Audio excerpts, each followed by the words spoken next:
So a little bit of injury news from Shane Steichen today. He talks about Jalen Jones, talks about Mooney Ward. Mooney Ward is in the concussion protocol, so he's not going to practice today. Jalen Jones not going to practice today, so that thin quarterback core getting a little bit thinner. We'll see what happens for Sunday. We'll see what happens on the injury report throughout the week. How is Mooney Ward going to kind of move through the protocol? Is he going to be on schedule Friday to be able to play? That's a big deal for this defense. The offense, you know what? You got to take care of your business, and you're going to hear Steichen say it again and again and again. We got to be on our P's and Q's. Get on your P's and Q's. Do that. Play good fundamental football. You got a hell of a chance to go 2-0. Will Jalen Jones be sidelined for a while? Yeah, he's going to be out for a while. Timetable end, but he'll be out for a while. Is IR a possibility? We'll see. We'll work through it.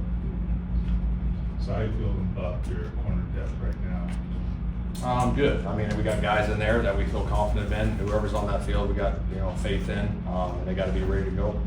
If he's not able to go, we got to have those other guys step up.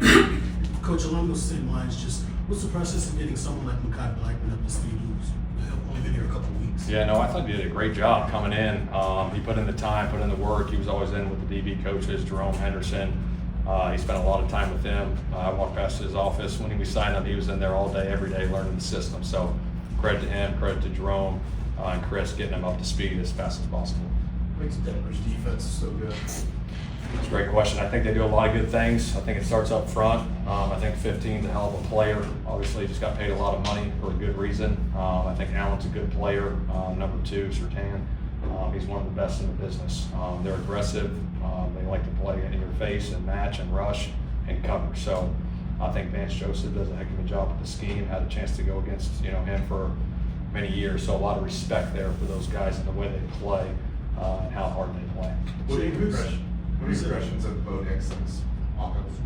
I think he's done a nice job. He stepped in, made some really good plays. Obviously, he can create with his legs and his arm.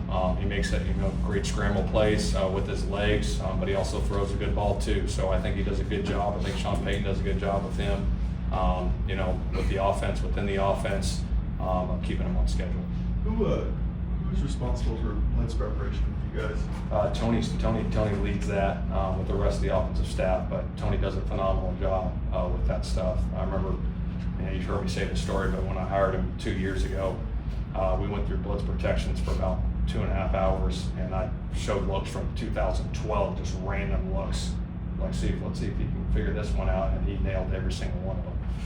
So his preparation, the way he sees the game, putting those guys up front position to go, being great pass protection situations are huge, and that's so much preparation that goes into it. You might get unscouted looks that you got to be ready for. Trust your rules and go from there.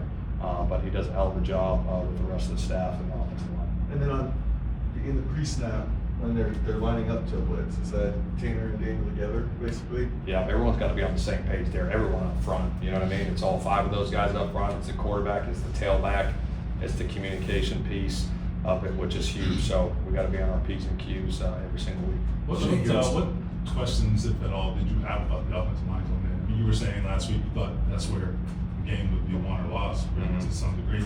Not about talent, but like the first time that group being together and that kind of thing.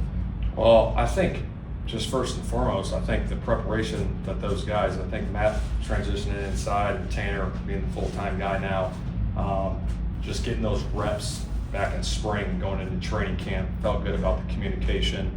As long as we're all on the same page, that group's really good up front.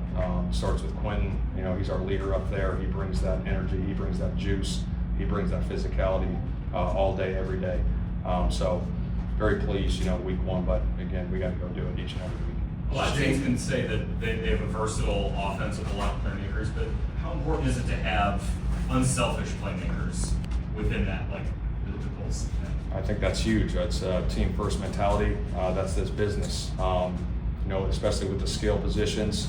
I always tell those guys, man, we got one football and we got about 5 or 6 dudes that can go get it. And I thought, last week, obviously we're moving on this week, but I thought Daniel did a good job distributing the ball, and I think all those guys were involved. Obviously, we'll have plays up for all those guys every week, and some week it might be one guy that catches 12, and the next week he might catch 2. It's just how it plays out sometimes, and that's why you got to be, selfless, at that position for sure. You guys had a situation last week where everything was working for you. It was such a great game week one. How do you balance, appreciate what happened week one, but knowing there's still a lot of football left to play? I think it comes down to discipline each and every week. You got to be ready to roll. It's a new challenge every week in this league. Our details got to be on it, our communication, our process that we go through every week. Like I said, it's a new week every week. So what we did last week, it doesn't matter anymore. So we got to move on and be ready to roll. What stands out to you about the way Tyler Warren kind of sees football and how he learns? Because obviously, the way you use him, I imagine you trust him with the ball.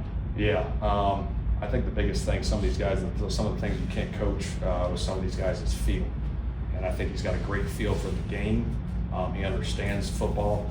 Like I said, he sees it really well. I think Tommy does a great job getting him prepared every week in the tight end room with the rest of those guys. And I think the preparation that he puts in, the toughness that he plays with, it's phenomenal. So we got to keep it going. Shane, what makes a good cadence? Well, I would love to tell you that, but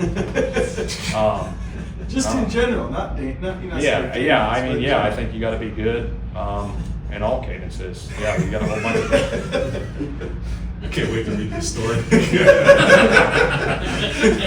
mean, I would love to do something for you, but then I'm just Well, obviously, a ton was at stake last year when you guys faced them. What are your memories about last year's game? My memories of last year.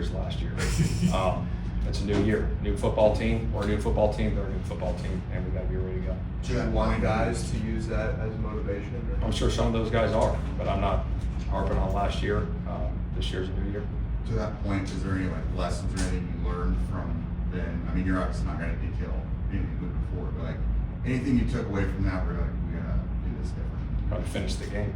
That's it. We got to finish games. Coach, what challenges do Denver's receivers kind of put on your secondary, especially with just the varied skill sets they have between someone like a Sutton and Marvin Mims? Yeah, Mims, Sutton, Franklin. Sutton's a big-time player. He's been a good player in this league for a long time. Mims can fly. Franklin can fly. So we got to be great on the back end with those guys. We know the matchups. So those guys on the back end got to be on their P's and Q's because they're really good players.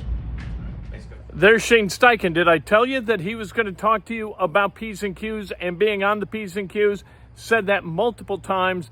You have got to do what you were supposed to do. It's the scheme that's going to put you in a position to go make plays, and your athleticism is then going to be able to make the plays. That's the way that football works.